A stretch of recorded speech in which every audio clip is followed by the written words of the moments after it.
Hello and welcome to Mountain Aromatics. Today I'm going to go over some naturals. I get the question all the time, and I just got it again about essential oils and making fragrance. Like how much naturals do I use versus synthetics, that type of thing. So I have a number of videos on naturals and I go through all of this, but I just continue to get the questions, so I'm just going to do it again. I'm going to go over naturals that a lot of times when people think just fragrance and natural fragrance, they think of purely essential oils like lavender, tangerine, bergamot, um, sweet orange, blood orange, those types of things. Um, those are volatile oils, meaning when you take the cap off of it and you leave it out, it will dissipate and disappear. And the thing about that is that means that those that I just named are top notes, meaning they just are volatile, their molecule is way smaller and they're lighter, and so they float away quickly. And, you know, that's just the way it is with some essential oils. I'm going to go over some essential oils and absolutes, CO2s, that you can use in making your fragrance that will make it last longer. Of course, there's kind of a trade-off because it depends, like, so the heavier molecule materials that I'm going to go over obviously last longer, and that's going to be the aroma that you're kind of left with. But I'm going to go over some materials that people typically don't name or say, and then some are like absolutely, you're going to know what they are. So the first one is super easy, patchouli. So there's patchouli dark, steam distilled, and then there's patchouli MD, and that's molecular distillation, and that's like with a stainless steel, which makes it, that process makes it just a little bit cleaner and purer, where there's less coloration in your final product. But patchouli dark, that is, has fixative properties to it, and yeah, that's just always a go-to, whether you're making a natural fragrance or a blended natural with other types of aroma chemicals in it. The next one is, I'll do the next easiest one. That's vetiver. So vetiver is a really fat heavy molecule. There is vetiver bourbon, vetiver Java, a number of vetivers from different places, and they have a little bit different of an aroma. They do smell pretty rooty, smoky,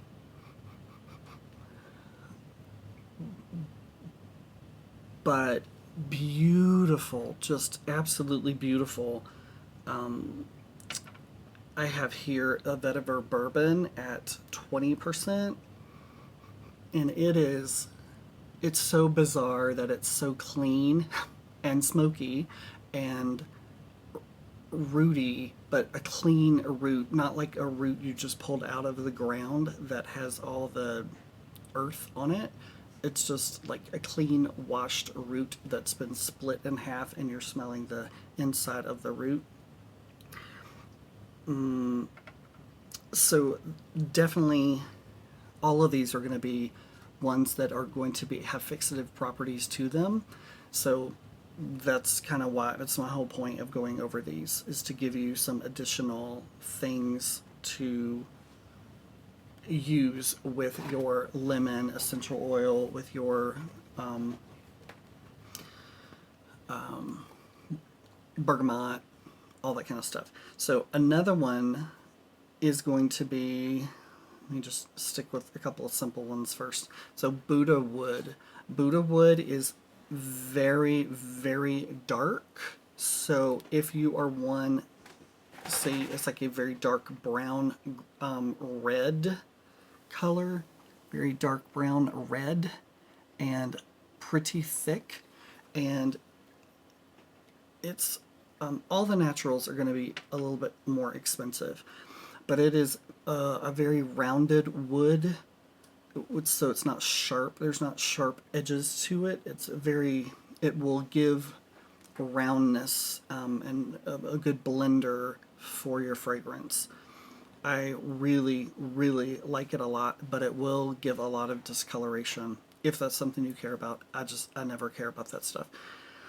The next one I will do that I really like, it is Cyprol or Nargamatha.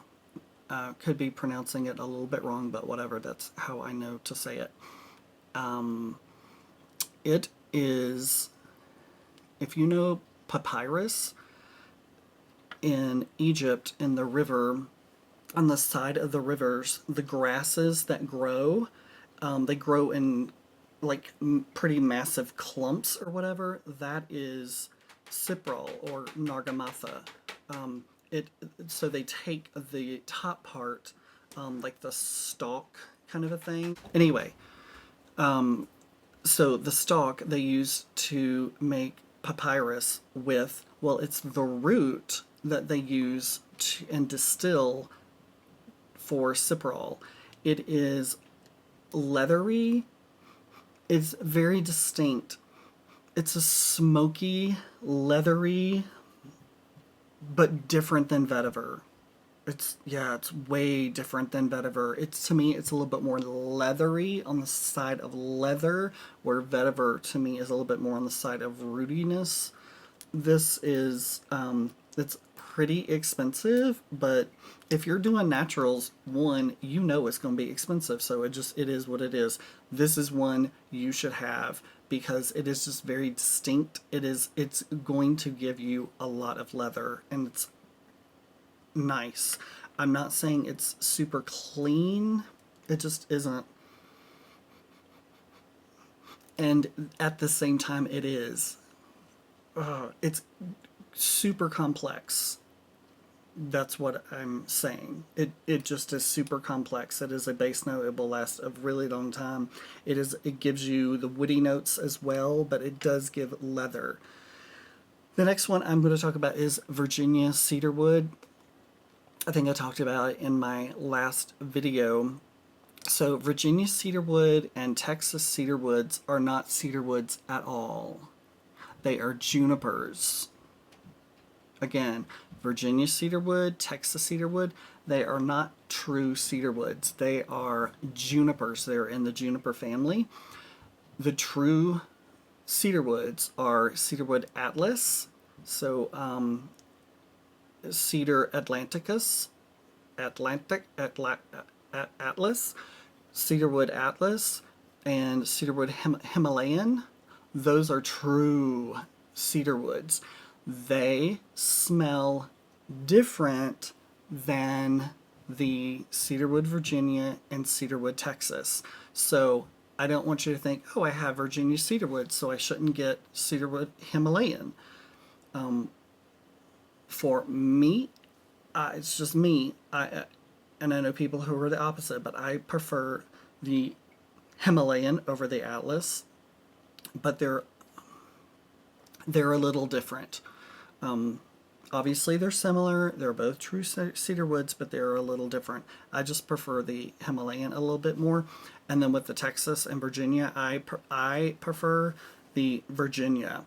I have seen Virginia where it is like mine, that is very dark, Like, I'll show you how dark it is. Very, very dark. And then I have purchased one where it is not that, like, it's see-through. I, to me, the dark is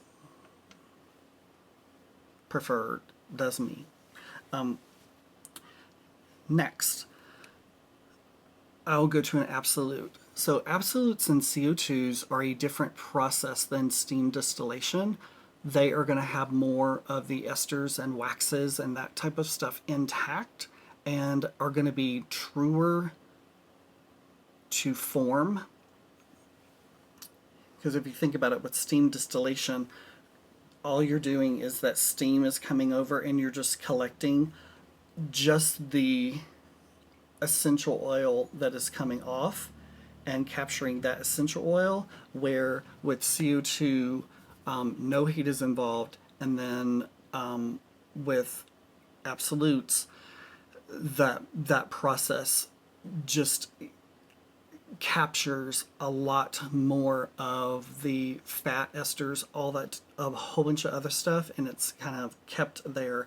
That's why sometimes it will be super expensive because the equipment is super expensive, and then two, what you end up with is just a tiny amount as well, but you only need a tiny bit. So when you get, I'm going to be talking about oak moss. So oak moss absolute.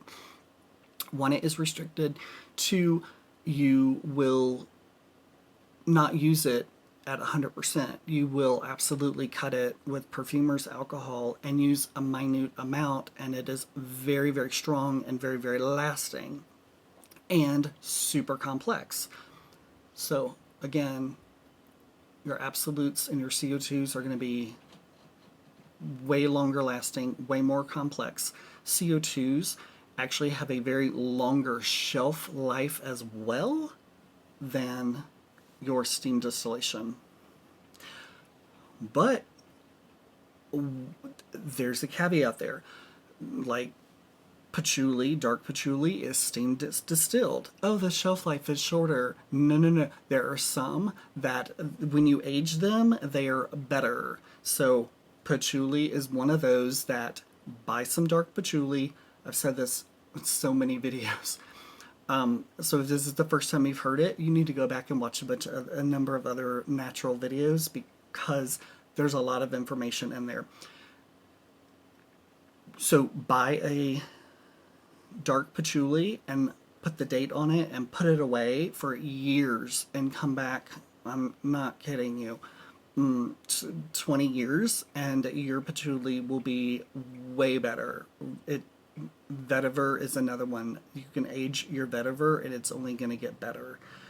I have each of those. I have a bottle set aside that I don't touch. Cool, dry, dark place with just the regular cap on it. And yeah, I've never even opened it. I just got it in, wrote the date, and put it away. And so another thing I will go to, since I'm talking about the oak moss absolute, Fireco tree moss. Hello, Roxana, because it's her favorite. Fireco tree moss is, watch me be totally wrong, but I think it's Firmenich. If it's not, it's one of the other big ones, but I think it's Firmenich. Fireco is a line that is their naturals, but is like super sustainable. Like all these eco-friendly. They pay the people where they source this from well, and just all of that kind of stuff. So it is there, and they're all, anything Fireco is going to be expensive, but we're talking naturals, and everything natural is super expensive. So Fireco, just so you know, is a line, and you'll see Fireco tree moss, Fireco, all kinds of different things, but that's what that is. So it's going to be Their line is highly sustainable. They are on top of this. They pay, wherever they source it, they help those people, that type of thing. So tree moss is very leathery, woody, and it's mossy, but different than oak moss. To me, it's more woody. I'll talk about another. I'm going to talk about two more things. Spikenard CO2. Spikenard is from India. It is going to be, it will be the weirdest one that I talk about. It is old, rare, sweet wood, earthy. It's thick, sticky, and it will give you an animalic aroma. So if you're looking for kind of an like not a civet or that type of thing, this will more of the poop. This is it, and so using it in a minuscule amount with your white heavy florals will do you good. I'm telling you, it will bring out a lot of the facets of florals. And if you've been doing this a while, you're like, oh yeah, that makes sense. And if you haven't been doing this for very long, you're gonna go, what are you talking about? How is like poop smell gonna make it smell better? But trust me, it works. It just, you have to use it in a minuscule amount, like 0.05% of your entire formula, that like that amount. So, but it is very it's just,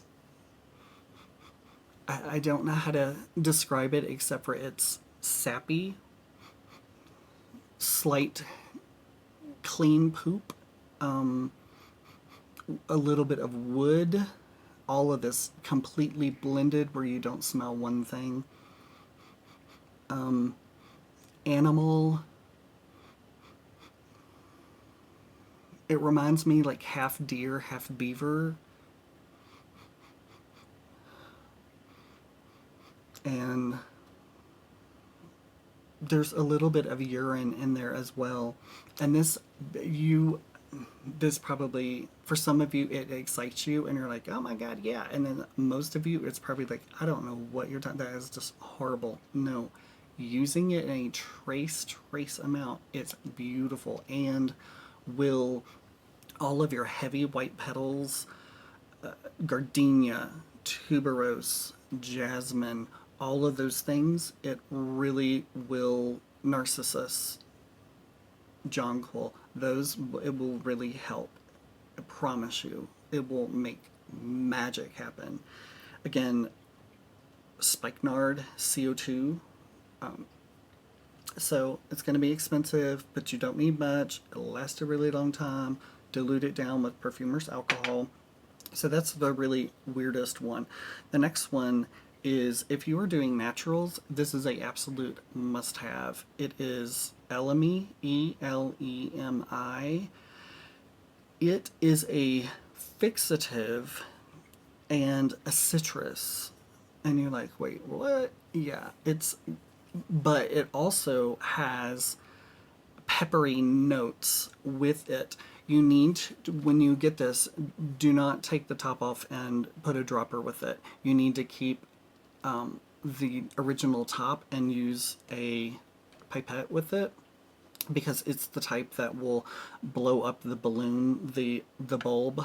It will blow up the bulb part, and you're going to have to trade it out, and you're going to waste some, and blah blah blah. So you don't want to do that. It is lemony. It's like lemon pepper, heavy on the pepper. So it's going to give a pepper note to your formula. It's just going to, but it will help with your citruses for fixative properties and help them last a little longer. All of your top note, lemon, lime, although lime is, of all the citruses, lime is the most sensitizing to the skin, FYI. Just, yeah, all of your citruses, this will just give some longevity to it, but you're going to get pepper notes with it.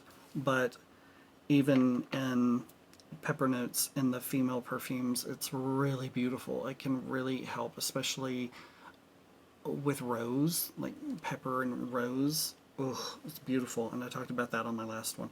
So anyway, I hope this helps with the naturals and fixatives, that kind of stuff. It's just, you're going, if you are going to just do all naturals, you're going to have to invest in the CO2s and absolutes.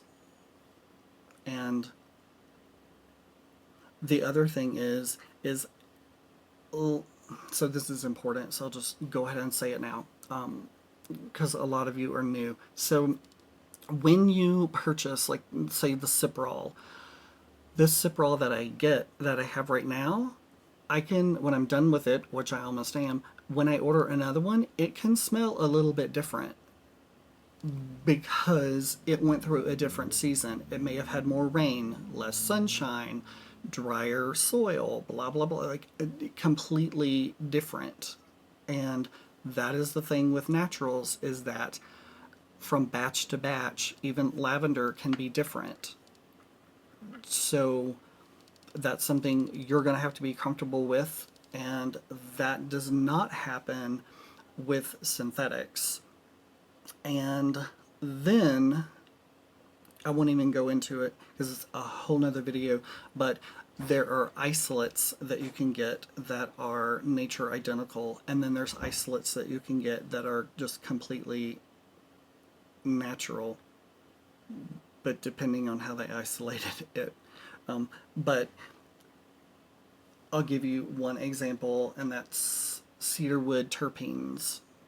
And that's very, very peppery, but it'll last a really long time, and that's an isolate. That is a molecule. And yeah. So anyway, I hope all of this was helpful for you and gave you a little bit more understanding with making natural fragrances. And if you like this video, give me a thumbs up. If you have not subscribed, please subscribe. It does help.